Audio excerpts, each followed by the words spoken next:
Hello दोस्तों, आज की वीडियो पीसीबी रिपेयरिंग की पार्ट 4 वीडियो है। इस वीडियो में हम आपको बताएंगे कि जो भी हमारे पीसीबी में कंपोनेंट होते हैं उनकी चेकिंग किस प्रकार से करते हैं। कंपोनेंट अलग अलग टाइप के हो सकते हैं और कंपोनेंट के बहुत ही टाइप होते हैं। जैसे किसी पीसीबी में कुछ और कंपोनेंट लगे रहते हैं, किसी पीसीबी में कुछ और कंपोनेंट लगे रहते हैं। तो यहाँ पर इसीलिए हमने यहाँ पर बहुत सारी पीसीबी को इकट्ठा करके रखा हुआ है और सभी पीसीबी के लगे हुए कंपोनेंट को हम इस वीडियो में चेक करना बताएंगे। तो इस वीडियो को बहुत ही ध्यानपूर्वक और अंत तक जरूर देखिएगा ताकि आपको पीसीबी में लगे कंपोनेंट की चेकिंग की जानकारी मिल सके। यहाँ पर सबसे पहले मैं एक पीसीबी उठा लेता हूँ। यहाँ पर आप देख सकते हैं ये जो हमारी डीटीएच की पावर सप्लाई है, इस डीटीएच की पावर सप्लाई में जितने भी कंपोनेंट लगे हैं उसको चेक करना बताऊंगा और साथ ही साथ सिमिलरिटी जो भी रहेगी मैं उसको यहाँ पर स्किप कर दूंगा। बाकी यहाँ पर जितने भी अलग अलग डिफरेंट टाइप के कंपोनेंट हैं उसको मैं चेक करना बताऊंगा। साथ ही साथ देखिए यहाँ पर जो पीसीबी है, पीसीबी रिपेयरिंग की ये हमारी 4th वीडियो है। अगर आप इसके पहले की पार्ट 1, पार्ट 2 और पार्ट 3 वीडियो नहीं देखे हैं तो आप डिस्क्रिप्शन में जाके उस वीडियो को देख सकते हैं। उस वीडियो को देखने के बाद अगर आप ये वीडियो देखते हैं तो आपको काफ़ी बेहतर समझ में आने वाला है। तो सबसे पहले यहाँ पर पीसीबी को मैं ले लेता हूँ। यहाँ पर देखता हूँ कि कौन कौन से कंपोनेंट लगे हैं। इस पीसीबी में जो भी कंपोनेंट लगे रहते हैं उसके नीचे जो प्रिंट रहता है उसको उसी से पहचाना जाता है कि वो कंपोनेंट कौन सा है। अगर आप पीसीबी में कंपोनेंट्स को पहचानना नहीं जानते हैं तो आप हमारी पहली वीडियो जो पार्ट 1 वीडियो है उसको आप देख सकते हैं। उसमें पीसीबी में लिखे हुए कंपोनेंट को किस प्रकार से पहचाना जाता है कि कौन सा कंपोनेंट क्या होता है तो वो बताया गया है। इस वीडियो में हम आपको चेक करना बताएंगे। सबसे पहले देखिए ये जो हमारी पीसीबी है, इस पीसीबी में कुछ कंपोनेंट लगे हैं जिसके बारे में मैं पहले बता देना चाहता हूँ। तो यहाँ पर देखिए ये लगा है फ्यूज। इस फ्यूज को मैं यहाँ से खोल लेता हूँ और खोलने के बाद इसको चेक करना बताता हूँ कि चेक किस प्रकार से किया जाता है। फ्यूज के बारे में अगर आप डिटेल से जानना चाहते हैं तो आप हमारी पार्ट 1, पार्ट 2 वीडियो को ज़रूर देखिए। उसमें हमने आपको डिफाइन करके बताया है कि किस प्रकार से फ्यूज कितने एम्पियर का कहाँ पे लगाना चाहिए। ये हमारी देखिए ग्लास टाइप फ्यूज है। इस फ्यूज को चेक करने के लिए हम इसको बाहर निकाल लेते हैं और बाहर निकाल के इसको चेक करेंगे। तो इसको बोर्ड में लगे लगे भी चेक कर सकते हैं। तो पहले हम इसको बाहर निकाल के चेक कर लेते हैं, उसके बाद हम बोर्ड में लगे लगे भी यहाँ पर चेक करना बता देंगे। यहाँ पर देखिए फ्यूज को हमने बाहर निकाल लिया है। यहाँ पर ये फ्यूज देखने में भी लग रहा है फ्यूज सही है। हालांकि इसको फाइनली चेक करने के लिए हम क्या करेंगे, जो हमारा मल्टीमीटर होगा इसको हम कंटिन्यूटी मोड या बजर रेंज पर सेलेक्ट कर लेंगे। यहाँ पर आप देख सकते हैं ये हमारा मल्टीमीटर कंटिन्यूटी रेंज पर सेलेक्ट हो चुका है। अब क्या करना है, इन दोनों प्रोबों से इस फ्यूज के दोनों पॉइंटों पर लगाना है और लगाते ही यहाँ पर बीप की आवाज़ आनी चाहिए। बीप की आवाज़ आ रही है तो हमारा फ्यूज सही माना जाएगा, बीप की आवाज़ नहीं आ रही है तो हमारा फ्यूज खराब माना जाएगा। तो यहाँ पर आप देख सकते हैं बीप की आवाज़ आ रही है और यहाँ पर 0 शो कर रहा है, मतलब कि फ्यूज हमारा सही है। फ्यूज एक प्रकार से कम प्रतिरोध का तार होता है। जब इसके अंदर से सप्लाई जाती है तो कहीं पर इसके आगे ओवरलोड या शॉर्ट सर्किट होता है तो उस स्थिति में यहाँ पर लगा हुआ पतला तार गल जाता है जिसे बोलते हैं फ्यूज उड़ गया। तो ये हमारा होता है फ्यूज। फ्यूज को इस प्रकार से चेक किया जाता है। फ्यूज को बोर्ड में लगाकर भी चेक कर सकते हैं, हालांकि थोड़ा सा पीछे की सर्किट को देखना पड़ेगा कि वो कैसे कैसे यहाँ पर प्रिंट हुआ है, किस प्रकार से यहाँ पर पॉइंट दिए गए हैं। यहाँ पर देख सकते हैं फ्यूज के पीछे ये 2 पॉइंट बने हैं, एक पॉइंट ये, एक पॉइंट ये। इन दोनों पॉइंटों को भी हम अगर चेक करते हैं तो यहाँ पर बीप की आवाज़ आनी चाहिए। तो यहाँ पर चलिए हम इसको भी चेक कर लेते हैं। तो यहाँ पर आप देख सकते हैं बीप की आवाज़ आ रही है तो हमारा फ्यूज सही है। अभी हम यहाँ से फ्यूज को निकाल लेते हैं। फ्यूज को निकालने के बाद इसको चेक करेंगे तो यहाँ पर बीप की आवाज़ नहीं आएगी क्योंकि हमारा रास्ता जो होगा वो ब्रेक हो जाएगा। तो यहाँ पर देखिए अब इसको चेक करते हैं। देखिए यहाँ पर कोई भी बीप की आवाज़ नहीं आ रही है क्योंकि हमने फ्यूज को बाहर निकाल लिया है। तो इस प्रकार से हम फ्यूज की चेकिंग करते हैं। फ्यूज को चेक करने के बाद हम बात करते हैं अगले कंपोनेंट की। यहाँ पर देखिए फ्यूज को हम लगा लेते हैं। फ्यूज को लगाने के बाद यहाँ पर देखिए लाइन फिल्टर लगा हुआ है, ये हमारा कहा जाता है लाइन फिल्टर, या फिर इसको इंडक्टर भी कहा जाता है, या फिर इसको कॉयल भी कहा जाता है। तो ये कई नामों से जाना जाता है। इसको चेक करने का तरीका ये है कि यहाँ पर देखिए डबल कॉयल है, एक न्यूट्रल में लगा होगा, एक फेस में लगा होगा। हम आपको पीछे इस साइड में करके दिखा सकते हैं। तो यहाँ पर आप देख सकते हैं दो पॉइंट यहाँ पर बने हुए हैं और दो पॉइंट यहाँ पर बने हुए हैं। मतलब कि एक पॉइंट से तार लपेट लपेट के इसको इस साइड में किया गया है और एक तार से फिर तार लपेट लपेट के इसको इस साइड में किया गया है और दोनों ही बाइंडिंग इसकी सेपरेट है। यहाँ पर आप देख सकते हैं दो भागों में एक कॉइल बटा हुआ है, एक में न्यूट्रल एक में लाइन देने के लिए ये होता है। तो हम इसको भी चेक कर लेते हैं। इसको किस प्रकार से चेक करना है, यहाँ पर आप देख सकते हैं सर्किट में दो पॉइंट बने हुए हैं, इधर इस साइड में दो पॉइंट बने हैं और इस साइड में भी दो पॉइंट बने हैं। तो यहाँ पर देखिए इसको चेक करना है, पहले एक साइड को चेक करते हैं। तो यहाँ पर एक प्रोब रखते हैं और यहाँ पर एक प्रोब रखते हैं। तो इस कंडीशन में बीप की आवाज़ आनी चाहिए। तो यहाँ पर देखिए अभी तो बीप की आवाज़ दिया नहीं। और अगले को चेक कर लेते हैं यहाँ पर इस पॉइंट को। तो यहाँ पर भी देखिए बीप की आवाज़ नहीं आ रही, मतलब कि ये जो हमारा लाइन फिल्टर है ये ख़राब हो गया है। तो ये लाइन फिल्टर ख़राब हो गया है। हम आपको दूसरी पीसीबी में चेक करके बता देते हैं। तो यहाँ पर देखिए इसको हम यहाँ से हटाते हैं और इसमें चेक करके बताते हैं। यहाँ पर देखिए यहाँ भी वही चीज़ लगा हुआ है। यहाँ पर आप देख सकते हैं दो भागों में ये कॉइल बटी हुई है। तो हम दोनों भागों को दोनों पार्टों को चेक कर लेते हैं। तो यहाँ पर देखिए इस पॉइंट से इस पॉइंट को चेक करना है। तो यहाँ पर बीप की आवाज़ आनी चाहिए। यहाँ पर आप देख सकते हैं बीप की आवाज़ आ रही है। तो एक कॉइल तो हमारा सही है, सेकेंड कॉइल को भी चेक कर लेते हैं। तो यहाँ पर देखिए सेकेंड कॉइल भी सही है, यहाँ पर भी बीप की आवाज़ आ रही है। मतलब कि ये जो हमारा लाइन फिल्टर है जो करंट के फ्लक्चुएशन को कम करता है ये हमारा सही है और इसको इसी प्रकार से चेक करना है। दो पॉइंट इस साइड में है, दो पॉइंट इस साइड में। यहाँ पर आप देख सकते हैं ये दो पॉइंट एक कॉइल के हैं और ये दो पॉइंट एक कॉइल के हैं। दोनों पॉइंट अगर बीच से टूटे नहीं होंगे तो बीप की आवाज़ करेंगे, अगर टूट गए होंगे तो बीप की आवाज़ नहीं करेंगे। अगर टूट गए होंगे तो उस स्थिति में इस लाइन फिल्टर को ख़राब माना जाएगा।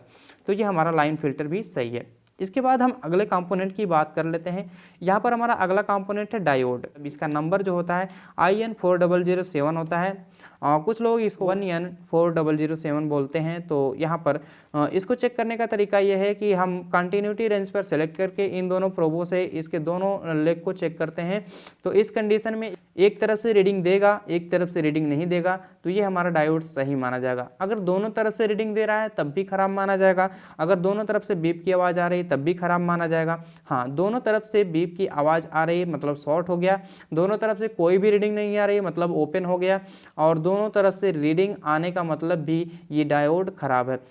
केवल एक तरफ से रीडिंग दे, एक तरफ से रीडिंग न दे तो समझिए हमारा डायोड सही है। डायोड को चलिए चेक कर लेते हैं। यहाँ पर देखिए डायोड के दो पॉइंट यहाँ पर हैं, एक पॉइंट इस साइड में एक पॉइंट इस साइड में। इसको चेक कर लेते हैं। देखिए इस टाइम तो रीडिंग नहीं आ रही है, इसको हम उल्टा करके एक बार चेक कर लेते हैं। तो यहाँ पर देखिए हम प्रोब को उल्टा कर दिए और फिर इसी डायोड को हम चेक कर रहे हैं। देखिए इस टाइम में यहाँ पर रीडिंग आ रही है, मतलब कि ये जो हमारा डायोड है ये सही है। फाइनली हम सभी डायोड को इसी प्रकार से चेक कर लेते हैं। यहाँ पर एक तरफ से रीडिंग देगा, एक तरफ से रीडिंग नहीं देगा, तो ये हमारा डायोड सही माना जाएगा। तो ये हमारा डायोड, सभी डायोड यहाँ पर सही हैं। तो यहाँ पर देखिए ये इस तरफ से रीडिंग नहीं दे रहा है लेकिन इस तरफ से रीडिंग देगा, देख सकते हैं आप। यहाँ पर ये डायोड हमारा सही है। डायोड को हम इस प्रकार से चेक करते हैं। उसके बाद बात आती है रजिस्टर की। तो रजिस्टर को किस प्रकार से चेक करेंगे? रजिस्टर को हम इसी कंटिन्यूटी रेंज पर सेलेक्ट करके चेक करते हैं। अगर मान लीजिए कोई रीडिंग नहीं आती है तो फिर उसके बाद हम इसकी रेंज को ओम की तरफ बढ़ाते हैं। यहाँ पर देखिए ओम जो होता है रजिस्टेंस का मात्रक होता है, मतलब प्रतिरोध नापने का मात्रक होता है। जैसे दूध को लीटर में मापा जाता है और किसी भारी वस्तु ठोस वस्तु को किलो में मापा जाता है, उसी प्रकार से प्रतिरोध को ओम में मापा जाता है। तो ये हमारा प्रतिरोध का मात्रक ओम होता है। तो अगर यहाँ पर कोई भी रीडिंग नहीं आता है बीप की रेंज पर सेलेक्ट करने के बाद, तो हम इसकी रेंज को बढ़ा बढ़ा के चेक कर लेते हैं। उसके बाद ही इसको कंफर्म माना जाता है कि हमारा रेजिस्टेंस सही है या खराब है या कितने ओम का है। तो चलिए यहाँ पर जो रेजिस्टेंस है उसको हम चेक करना बता देते हैं। यहाँ पर देखिए एक रेजिस्टेंस आपको दिख रहा होगा ये। तो हम आपको एक बार और बता दें कि जो रेजिस्टेंस होता है ये उसका वर्क होता है और जो रजिस्टर होता है ये कंपोनेंट होता है। मतलब कंपोनेंट को रजिस्टर बोलेंगे और उसके द्वारा किए गए काम को रेजिस्टेंस बोलेंगे। तो यहाँ पर देखिए हम इस रजिस्टर को चेक करते हैं।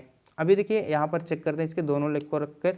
तो यहाँ पर कुछ रीडिंग शो हो रही है। यहाँ पर आप देख सकते हैं 576 रीडिंग शो हो रही है। तो ये इतने ओम का माना जाएगा, 576 ओम का ये हमारा रजिस्टर है। अभी देखिए इसमें उल्टा सीधा कुछ भी नहीं होता है, चाहे उल्टा चेक करेंगे चाहे सीधा चेक करेंगे बात बराबर है, दोनों तरफ से एक ही प्रकार की रीडिंग देगा। तो रजिस्टर खराब तब माना जाता है जब हमने सभी रेंज को सेलेक्ट करके चेक कर लिया और फिर भी रीडिंग कोई नहीं दिखाया, तो हमारा रजिस्टर खराब माना जाएगा। तो फिलहाल ये रजिस्टर हमारा सही है। एक रजिस्टर हम और चेक करके आपको दिखा देते हैं। यहाँ पर देखिए एक रजिस्टर और है, इसको भी हम चेक कर देते हैं। तो यहाँ पर देख सकते हैं आप, तो यहाँ पर आप देख सकते हैं ये रजिस्टर बीप की आवाज़ कर रहा है। तो हो सकता है ये कम ओम का रजिस्टर हो या फ्यूज रजिस्टर हो, तो यहाँ पर बीप की आवाज़ करेगा। तो ये भी हमारा रजिस्टर सही है। हम अगले रजिस्टर को चेक कर लेते हैं। जो फ्यूज रजिस्टर होता है वो काफ़ी कम ओम दिखाता है और बीप की आवाज़ भी करता है। तो इससे हम समझ जाते हैं कि हमारा फ्यूज रजिस्टर है। यहाँ पर देखिए एक हमारा SM ट्रांसफार्मर के जस्ट बगल में रजिस्टर लगा हुआ है। इस रजिस्टर को भी हम चेक कर लेते हैं। यहाँ पर देखिए कोई रीडिंग नहीं आ रही है। हालांकि इसकी रेंज को थोड़ा सा बढ़ा देते हैं। रेंज को बढ़ाते ही हो सकता है रीडिंग आने लगे। तो यहाँ पर देखिए अभी कोई रीडिंग नहीं आ रही है। रेंज को बढ़ाते हैं, देखिए अभी भी कोई रीडिंग नहीं आई। थोड़ा सा और रेंज को बढ़ा देते हैं, तो अभी भी देखिए कोई रीडिंग नहीं आ रही है। थोड़ी सी और रेंज को बढ़ाते हैं, अभी भी देखिए कोई रीडिंग नहीं आई। थोड़ी सी और रेंज को बढ़ा दिए, अभी भी देखिए कोई रीडिंग नहीं आ रही है। थोड़ा सा और रेंज को बढ़ाते हैं, देखिए अभी भी कोई रीडिंग नहीं आ रही है। तो हो सकता है ये हमारा रजिस्टर ख़राब हो। तो यहाँ पर देखिए कोई रीडिंग शो नहीं हो रही है। तो यहाँ पर एक बार फिर से हम रजिस्टर को इस प्रकार से चेक कर लेते हैं। देख सकते हैं आप कोई भी रीडिंग शो नहीं कर रहा है। इसकी रेंज को थोड़ा सा कम करते हैं, हो सकता है प्रोब सही से न लगी हो। तो इसको कंफर्म करने के लिए बार बार चेक कर लेते हैं। जब कुछ भी रीडिंग नहीं शो करता है तो हमारा रजिस्टर ख़राब माना जाता है। तो यहाँ पर देखिए अभी भी हम इसको चेक करने में लगे हुए हैं, चेक कर रहे हैं कि ये हमारा रजिस्टर किस पॉइंट पर रजिस्टेंस दिखाता है। अभी भी नहीं शो किया। अब हम फिर से इसको चेक कर लेते हैं। यहाँ पर देखिए यहाँ पर भी शो नहीं किया। थोड़ा सा हम और इसकी रेंज को कम करके चेक कर लेते हैं। तो यहाँ पर भी देखिए कोई रीडिंग शो नहीं कर रहा है। ये जो रजिस्टर है यहाँ पर बीच से ब्रेक लग रहा है, तो ये हमारा रजिस्टर ख़राब है। इस वजह से यहाँ पर कोई रीडिंग शो नहीं हो रहा है। तो ये हमारा रजिस्टर ख़राब माना जाएगा, क्योंकि हमने सभी रीडिंग को यहाँ पर चेक कर लिया। तो ये हमारा रजिस्टर ख़राब है।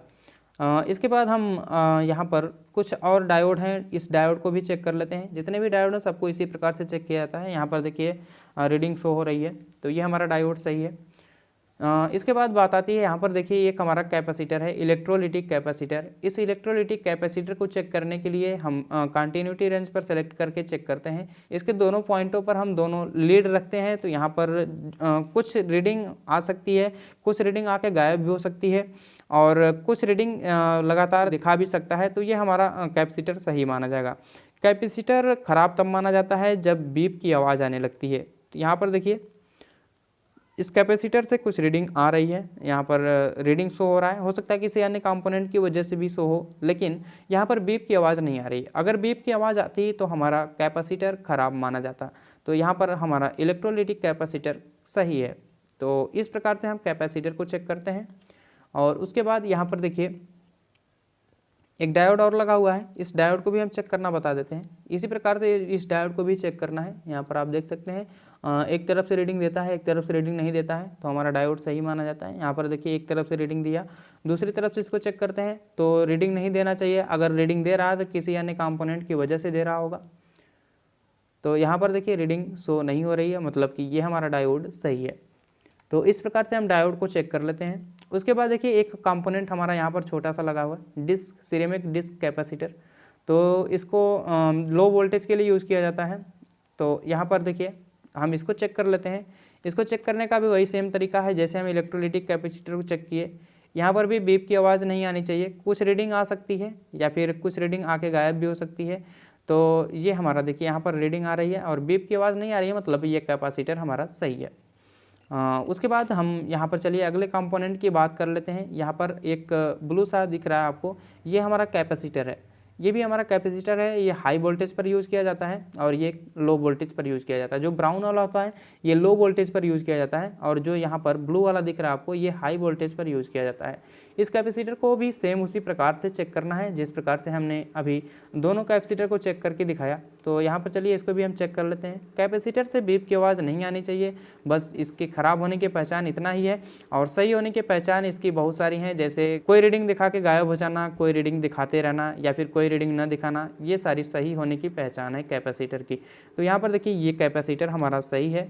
तो अब हम चलते हैं अगले कंपोनेंट की ओर। यहाँ पर देखिए एक हमारा बॉक्स टाइप कैपेसिटर है। इस बॉक्स टाइप कैपेसिटर को सेम उसी प्रकार से चेक किया जाएगा जैसे कैपेसिटर को चेक किया जाता है। यहाँ पर देखिए कोई भी रीडिंग शो नहीं कर रहा है, कोई भी बीप की आवाज़ नहीं आ रही है, मतलब कि ये हमारा कैपेसिटर सही माना जाएगा। तो ये भी हमारा बॉक्स टाइप कैपेसिटर सही है। कैपेसिटर खराब तभी माना जाएगा जब बीप की आवाज़ आएगी, अन्यथा कैपेसिटर को हर एक दशा में सही माना जाएगा। यहाँ पर देखिए हमने सभी कंपोनेंटों को लगभग चेक कर लिया। अब यहाँ पर बात आती है इस आईसी के बारे में, आईसी को किस प्रकार से चेक करेंगे। तो यहाँ पर जो हमारी वाइपर 22 आईसी है, इस आईसी को चेक करने का तरीका यह है कि इसके 2 नंबर पर माइनस वाली लेग और 3 नंबर पर प्लस वाली लेग रखेंगे तो उस टाइम में कुछ रीडिंग शो करना चाहिए। उसके बाद 5 नंबर और 6 नंबर को चेक करेंगे तब भी कुछ रीडिंग शो करना चाहिए। उसके बाद 2 नंबर और 6 नंबर को चेक करेंगे तब भी कोई रीडिंग शो करना चाहिए। और 7 नंबर 8 नंबर आपस में 60 बताना चाहिए। इस आईसी का ये फंडा है, फार्मूला है। तो सबसे पहले हम यहाँ पर 2 नंबर पर माइनस वाली लीड रख लेते हैं और 3 नंबर पर प्लस वाली लीड रख के चेक करते हैं। यहाँ पर देखिए माइनस और प्लस आपको नहीं पता है तो हम आपको बता दें, जो ब्लैक वाली लीड होती है ये माइनस होती है और जो रेड वाली लीड होती है ये प्लस होती है। तो यहाँ पर देखिए 2 नंबर की जो पिन है, यहाँ पर आप देख सकते हैं 2 नंबर की पिन ये वाली है। जो हमारा कट मार्क होता है आईसी में आप देख सकते हैं ये हमारा कट मार्क है। इस कट मार्क के बाएं साइड में जो हमारा पहला पिन होता है उसके बाद हमारा दूसरा पिन है और दूसरी पिन पर हमने यहाँ पर ब्लैक वाली प्रोब रख लिया है। उसके बाद हम तीसरी पिन पर हम रेड वाली प्रोब रखेंगे तो इस टाइम में कुछ ना कुछ रीडिंग शो करना चाहिए। तो यहाँ पर आप देख सकते हैं कुछ रीडिंग शो हो रही है, 553 रीडिंग शो हो रही है। तो यहाँ पर हमारा जो आईसी है इसको 20% या 25% सही मान सकते हैं। अभी इसकी चेकिंग और भी बाकी है। अब हम क्या करेंगे, जो हमारी ब्लैक वाली प्रोब होगी इसको हम रखेंगे 5 नंबर के पिन पर। यहाँ पर आप देख सकते हैं 1 2 3 4 5 नंबर की पिन यहाँ पर है तो हम ब्लैक वाली प्रोब को 5 नंबर की पिन पर रख देंगे और जो हमारी रेड वाली प्रोब है इसको हम रख देंगे 6 नंबर की पिन पर। तो इस टाइम भी कुछ रीडिंग शो होना चाहिए। तो यहाँ पर आप देख सकते हैं इस टाइम भी कुछ रीडिंग शो हो रही है। तो ये हमारी आईसी लगभग 40% सही अब मानी जाएगी। इसके बाद हम अगली चेकिंग करते हैं। तो यहाँ पर देखिए एक तार हम रखेंगे 2 नंबर के पिन पर। जो हमारा ब्लैक वाली प्रोब होगी इसको 2 नंबर के पिन पर और जो हमारी रेड वाली प्रोब होगी इसको 6 नंबर के पिन पर रखेंगे। तो इस कंडीशन में भी हमारा कुछ रीडिंग शो करना चाहिए। अगर शो कर रहा है तो ये लगभग आईसी 75% सही मान ली जाएगी। तो यहाँ पर आप देख सकते हैं 553 रीडिंग शो कर रहा है, मतलब कि ये जो हमारी आईसी है लगभग 75% तो सही है। अब हम क्या करेंगे, अब 7 नंबर और 8 नंबर की पिन को चेक करेंगे। तो 7 नंबर और 8 नंबर की पिन पर बीप की आवाज़ आनी चाहिए, मतलब शॉर्ट बताना चाहिए। तो चलिए हम 7 और 8 को चेक कर लेते हैं। तो यहाँ पर आप देख सकते हैं 7 और 8 को चेक करने पर बीप की आवाज़ शो कर रहा है, बीप की आवाज़ आ रही है, मतलब कि ये जो हमारी आईसी है 100% सही है। तो इस प्रकार से हम वाइपर 22 आईसी को चेक करते हैं। हाँ, ये जो फार्मूला है, ये जो मेथड है अन्य आईसी पर नहीं लग सकता। सभी की पिन आउट और पिन इन दोनों सेम नहीं होती हैं। ये हम मेथड अपना सकते हैं वाइपर 22 आईसी के साथ। तो यहाँ तक आपने चेकिंग देखा कि किस प्रकार से आईसी तक चेक किया जाता है।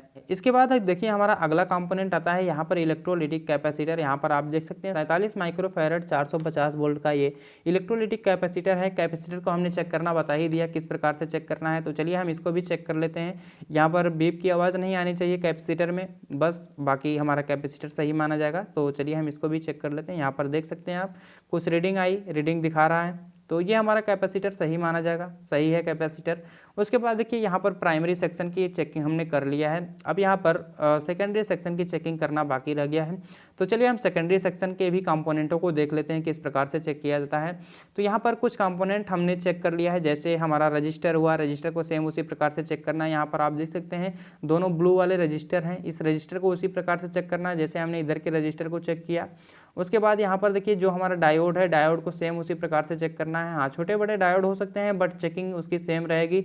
एसी डायोड, डीसी डायोड हो सकते हैं बट चेकिंग उसकी सेम रहेगी। चेकिंग जैसे करना है, एक तरफ से रीडिंग देना चाहिए, एक तरफ से रीडिंग नहीं देना चाहिए। तो डायोड हमारा सही माना जाएगा। तो यहाँ पर देखिए ये सारे डायोड हैं, यहाँ पर ये सारे कैपेसिटर हैं। कैपेसिटर को चेक करना हमने बता ही दिया किस प्रकार से चेक करना है। और यहाँ पर देखिए एक हमारा ड्रम कॉयल इसको बोला जाता है। ड्रम कॉयल को चेक करने का तरीका यह है कि इसके दोनों पॉइंटों पर रखते हैं। अगर बीप की आवाज़ आती है तो हमारा कॉयल सही है, बीप की आवाज़ नहीं आती है तो कॉयल हमारा खराब माना जाएगा, क्योंकि कॉयल एक कुंडली होती है, एक पॉइंट से लेकर दूसरे पॉइंट पर लपेट लपेट के दूसरे पॉइंट पर निकाल दिया जाता है। तो ये हमारा कॉयल सही माना जाता है। यहाँ पर आप देख सकते हैं बीप की आवाज़ आ रही है, तो ये हमारा कॉयल सही है। चलिए हम अगले कंपोनेंट की तरफ बढ़ते हैं। यहाँ पर देखिए एक हमारा कैपेसिटर और लगा हुआ है डिस्क टाइप, तो इसको भी चेक करना हमने बता ही दिया। उसके साइड में एक हमारा ट्रांजिस्टर लगा है। ट्रांजिस्टर को चेक करना बता देते हैं। देखिए ट्रांजिस्टर दो प्रकार के होते हैं, एक एनपीएन ट्रांजिस्टर होता है, एक पीएनपी ट्रांजिस्टर होता है। ट्रांजिस्टर में 3 लेग पाए जाते हैं। तीनों लेग का नाम होता है एमीटर, कलेक्टर, बेस। जो हमारा बेस वाला पॉइंट होता है ये बीच वाला पॉइंट होता है, बाकी साइड में एमीटर होता है और कलेक्टर होता है। तो अगर आप जानना चाहते हैं कि ये ट्रांजिस्टर सही है या ख़राब है तो हम क्या करेंगे, फाइनली इसके बीच वाले पॉइंट पर एक प्रोब रखते हैं, चाहे कोई भी रख सकते हैं, ब्लैक वाला या रेड वाला प्रोब रख सकते हैं। तो बीच वाले पॉइंट पर रखने के बाद साइड वाले पर हम दूसरी प्रोब लगाते हैं, तो उस कंडीशन में अगर रीडिंग आती है तो वो हमारा ट्रांजिस्टर सही माना जाएगा। ट्रांजिस्टर में किसी भी 2 लेग पर बीप की आवाज़ नहीं आनी चाहिए, ये हमारे ट्रांजिस्टर के ख़राब होने की पहचान है। तो यहाँ पर देखिए दोनों तरफ में ये रीडिंग शो कर रहा है, कहीं भी बीप की आवाज़ नहीं आ रही है, दोनों तरफ में रीडिंग शो कर रहा है। अगर हम यहाँ पर बीच वाले लेग पर हम ब्लैक वाली प्रोब रखते हैं और साइड में चेक करते हैं तो यहाँ पर देखिए रीडिंग नहीं आ रही है। इस टाइप पे चेक कर लेते हैं, देखिए इधर भी रीडिंग नहीं आ रही है। तो इस कंडीशन में ये जो हमारा ट्रांजिस्टर है ये कौन सा ट्रांजिस्टर माना जाएगा। यहाँ पर हम आपको एक और पहचान बता दें, ट्रांजिस्टर को एनपीएन और पीएनपी कैसे डिफाइन करेंगे। यहाँ पर देखिए फिलहाल में जब हमने बीच में रेड वाली प्रोब को रखा और साइड में हमने ब्लैक वाली प्रोब को रखकर चेक किया तो उस टाइम में रीडिंग शो कर रहा है।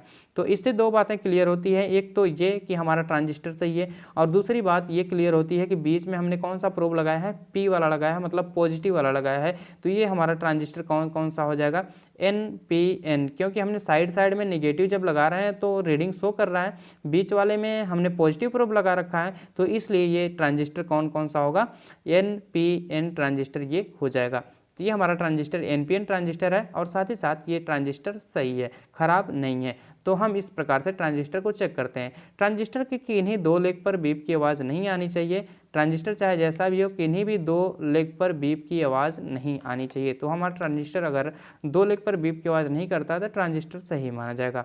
ट्रांजिस्टर को इसी प्रकार से चेक किया जाता है। यहाँ पर ट्रांजिस्टर चेक कर लिए और रजिस्टर की भी चेकिंग बता दी हमने, और यहाँ पर ये सारे डायोड को चेक तो कर ही लेंगे। यहाँ पर कैपेसिटर को भी उसी प्रकार से चेक करना जैसे हमने बताया।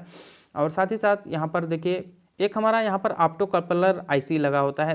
ऑप्टो कपलर आईसी को चेक करने का तरीका ये है कि इसके एक साइड में एक पॉइंट बना होता है, बिंदु बना होता है। यहाँ पर आप देख सकते हैं इसके इस साइड में एक पॉइंट बना हुआ है। इस पॉइंट पर हम रेड वाली प्रोब रख के उसके जस्ट दूसरी साइड में हम रखते हैं ब्लैक वाली प्रोब, तो उस टाइम में यहाँ पर रीडिंग शो करना चाहिए। तो ये हमारा ऑप्टो कपलर आईसी सही माना जाएगा। तो ऑप्टो कपलर आईसी जो होता है 2 कंपोनेंट से मिलकर बना होता है, एक इंफ्रारेड एलईडी और दूसरा फोटो ट्रांजिस्टर। एक साइड में इंफ्रारेड एलईडी होता है, दूसरी साइड में फोटो ट्रांजिस्टर होता है। जब इंफ्रारेड एलईडी फोटो ट्रांजिस्टर को सिग्नल देता है तो फोटो ट्रांजिस्टर एक्टिव होकर अपना वर्क करने लगता है। यहाँ पर देखिए ऑप्टो कपलर आईसी के दोनों पॉइंटों पर हमने यहाँ पर रखा तो ये इंफ्रारेड एलईडी होने के कारण यहाँ पर रीडिंग शो कर रहा है, मतलब एक प्रकार से ये डायोड ही है। तो यहाँ पर रीडिंग शो हो रही है। अगर हम इसको उल्टा लगाते हैं तो रीडिंग शो नहीं करेगा। तो ऑप्टो कपलर आईसी को 50% सही मान लिया जाता है इस प्रकार से। अगर ये दोनों तरफ से रीडिंग शो करने लगता है तो समझिए ऑप्टो कपलर आईसी खराब है। एक तरफ से रीडिंग शो करता है मतलब कि ऑप्टो कपलर आईसी सही है। तो ये हमारी ऑप्टो कपलर आईसी सही है। तो यहाँ पर लगभग सभी कंपोनेंटों के बारे में हमने आपको बताया। अभी यहाँ पर एसएम ट्रांसफार्मर को चेक करना बाकी रह गया है। तो यहाँ पर एसएम ट्रांसफार्मर जो होता है ये इसकी प्राइमरी साइड अलग होती है, सेकेंडरी साइड अलग होती है।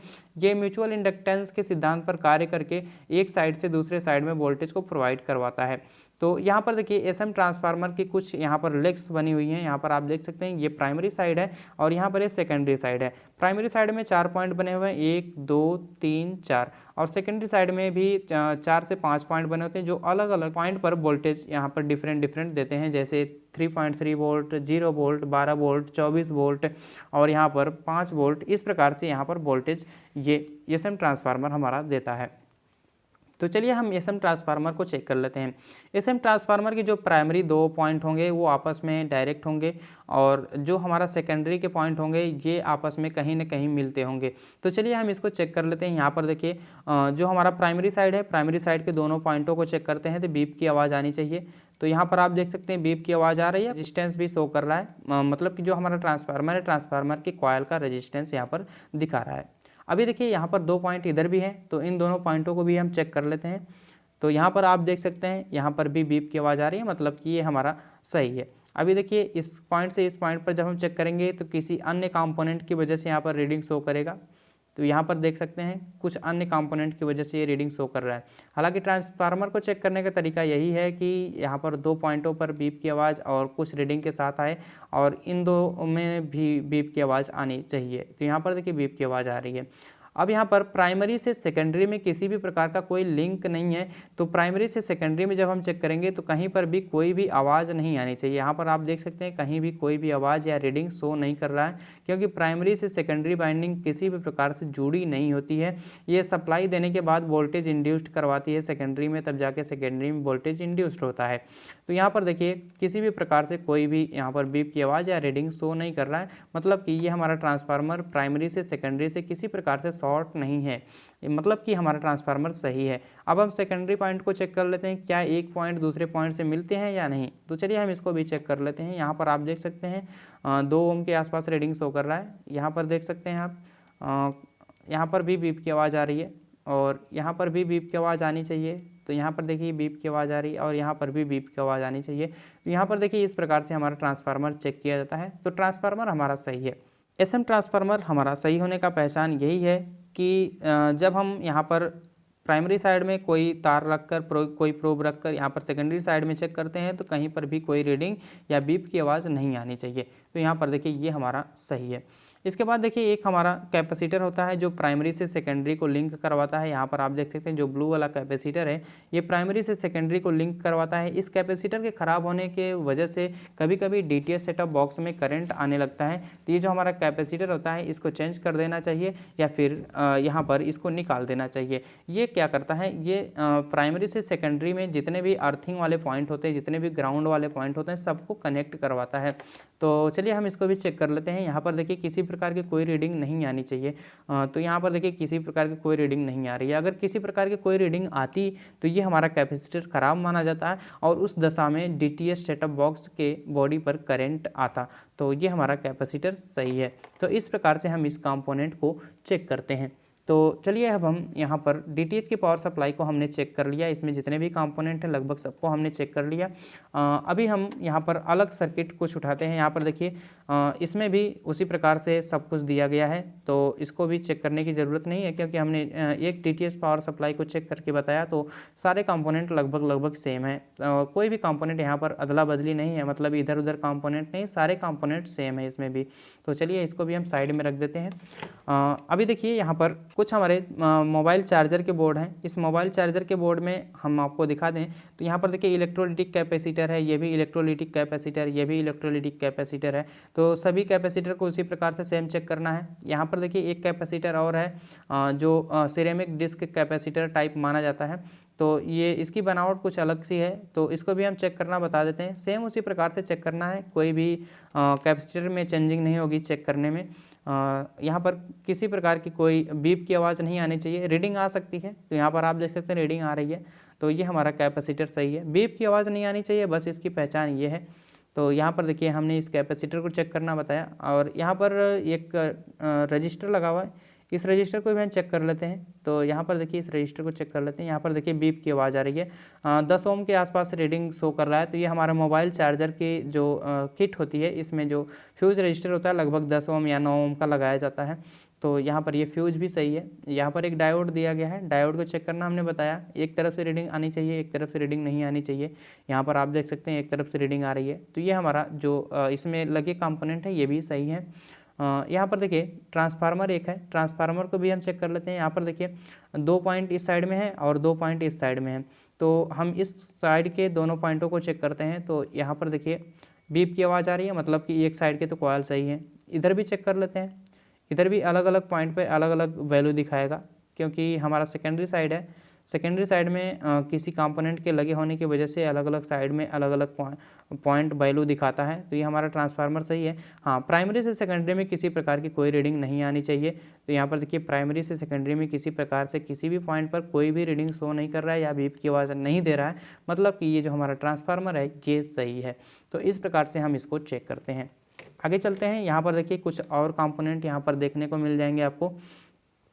ये हमारे इलेक्ट्रोलाइटिक कैपेसिटर हैं, इसको भी चेक करना आप तो जानते ही हैं। और यहाँ पर जो हमारे डायोड हैं, डायोड को भी चेक करना जानते हैं। एक पॉइंट पर रीडिंग देगा, एक तरफ से रीडिंग नहीं देगा। तो यहाँ पर देखिए ये हमारा फ्यूज रजिस्टर है, फिर से छोटे छोटे इलेक्ट्रोलाइटिक कैपेसिटर हैं।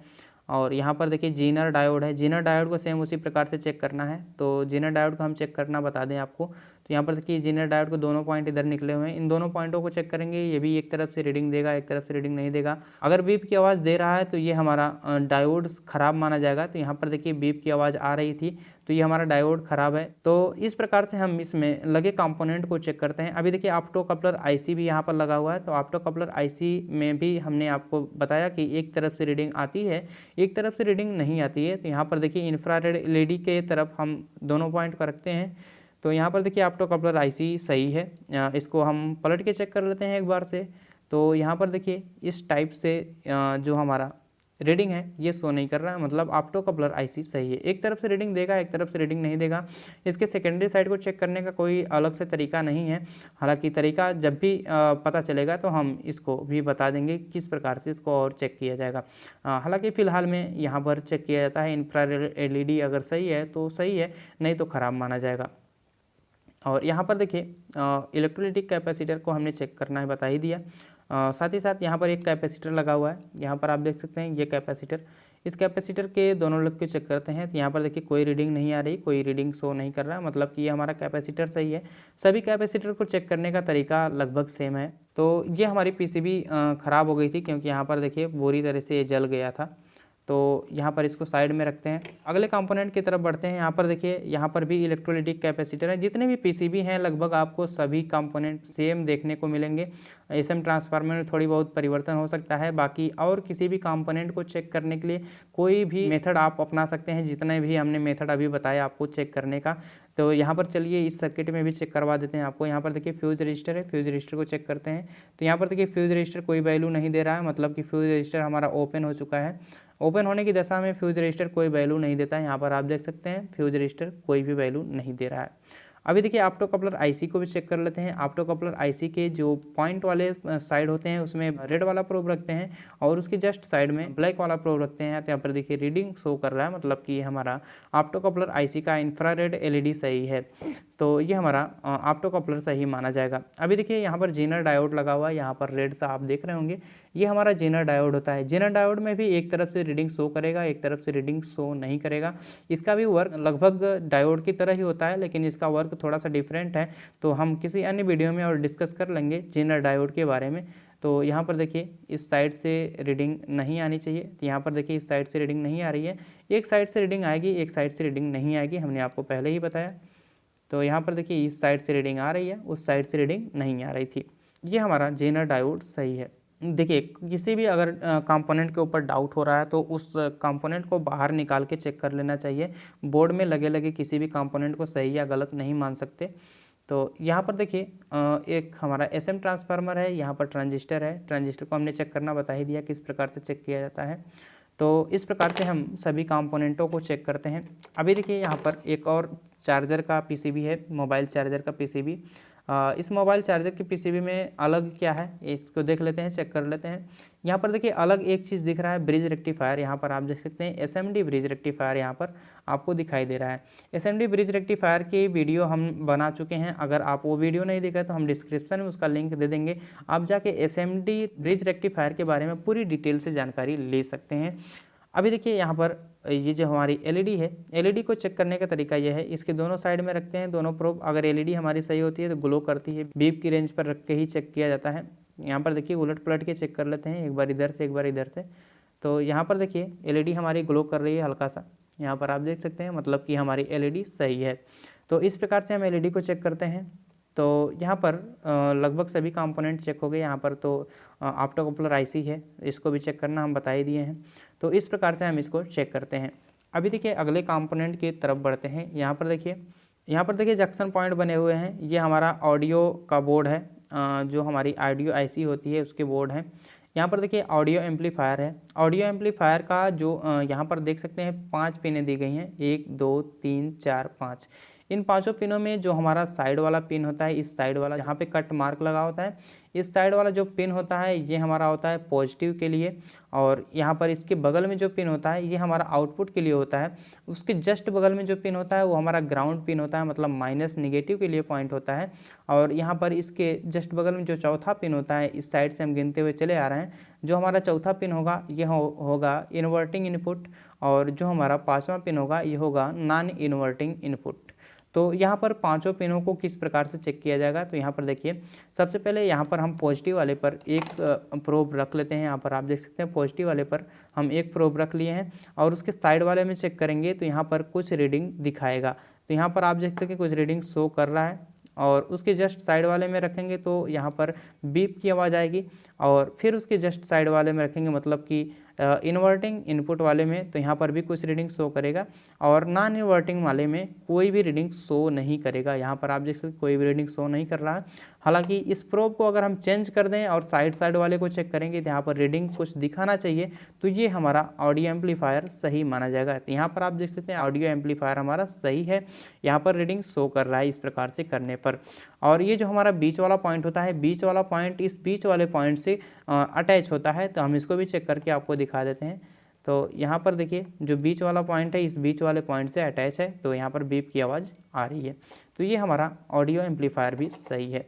यहाँ पर देखिए कुछ और रजिस्टर हैं, रजिस्टर को चेक करना आप तो जानते ही हैं किस प्रकार से चेक करना है, हमने अभी बोर्ड में लगे बताया किस प्रकार से चेक करना है। और यहाँ पर जो हमारा कैपेसिटर है ये कम वोल्टेज के लिए यूज़ किया जाता है, डिस्क टाइप कैपेसिटर, इसको भी उसी प्रकार से चेक किया जाता है। सभी कैपेसिटर को चेक करने का तरीका एक ही है, किसी भी कैपेसिटर में बीप की आवाज़ नहीं आनी चाहिए। अगर बीप की आवाज़ आ रही है तो कैपेसिटर ख़राब माना जाएगा। तो चलिए हम इसको भी यहाँ पर रख लेते हैं। उसके बाद देखिए ये हमारा DTH का वीडियो कार्ड है। ये DTH का वीडियो कार्ड जो होता है इसमें भी बहुत सारे कैपेसिटर लगे हैं। यहाँ पर देखिए जितने भी इलेक्ट्रोलाइटिक कैपेसिटर चेक करने का सेम तरीका है, कोई किसी भी बीप की आवाज़ नहीं आनी चाहिए, तो ये हमारा कैपेसिटर सही माने जाएंगे। बाकी यहाँ पर एक और चीज़ लगी हुई है, यहाँ पर आप देख सकते हैं वोल्टेज रेगुलेटर लगा हुआ है। वोल्टेज रेगुलेटर हम आपको यहाँ पर दिखा दें, तो यहाँ पर देखिए वोल्टेज रेगुलेटर लगा हुआ है। इस वोल्टेज रेगुलेटर को चेक करने के लिए यहाँ पर बीच वाले पॉइंट पर एक साइड पर हम यहाँ पर रखते हैं, और उसके बाद यहाँ पर बीच वाले पॉइंट पर रखेंगे तो बीप की आवाज़ आनी चाहिए। तो यहाँ पर देखिए बीप की आवाज़ आ रही है, साइड वाले पर कुछ रीडिंग शो करना चाहिए, और दोनों साइड पर डिफरेंट रीडिंग शो होना चाहिए। तो चलिए हम इस साइड में चेक करते हैं। तो यहाँ पर देखिए लगभग 418-19 के आसपास में 410 यहाँ पर देखिए रीडिंग घट रही है, तो यहाँ पर 405 के आसपास में मान लेते हैं। और इस साइड में हम चेक करते हैं तो यहाँ पर आप देख सकते हैं कुछ रीडिंग उससे भी कम आ रही है, 390-92 के आसपास में रीडिंग आ रही है। तो यहाँ पर दोनों में डिफरेंट रीडिंग आनी चाहिए, तो ये हमारा वोल्टेज रेगुलेटर सही माना जाएगा। यहाँ पर अन्य कंपोनेंट भी लगे हैं जो इसी PCB की तरह भी चेक होंगे। सभी कंपोनेंट यहाँ पर देखिए इलेक्ट्रोलाइटिक कैपेसिटर सारे लगे हुए हैं, और यहाँ पर ट्रांजिस्टर लगा हुआ है, ट्रांजिस्टर को भी चेक करना हमने अभी बताया आपको। यहाँ पर देखिए M7 डायोड लगा हुआ है, M7 डायोड को चेक करते हैं। एक तरफ से रीडिंग आएगा, एक तरफ से रीडिंग नहीं आएगा, तो चलिए हम इसको भी चेक कर लेते हैं यहाँ पर। तो यहाँ पर देखिए इस साइड से रीडिंग तो आ रही है, इसको हम उलट के चेक कर लेते हैं। तो इस साइड से रीडिंग नहीं आनी चाहिए, तो यहाँ पर देखिए इस साइड से रीडिंग नहीं आ रही है, तो M7 डायोड को हम इसी प्रकार से चेक करते हैं। तो इस प्रकार से जो हमारी सर्किट के सभी कंपोनेंट हैं उसको चेक किया जाता है। तो अगर आपको ये वीडियो पसंद आई है तो वीडियो को लाइक कर दीजिए, चैनल पर नया है तो चैनल को सब्सक्राइब करके बेल आइकन को प्रेस कीजिए, ताकि आपको आने वाली ऐसे ही इंटरेस्टिंग वीडियो मिलती रहे। तो मिलते हैं अगली वीडियो के साथ, तब तक के लिए धन्यवाद। जय हिंद।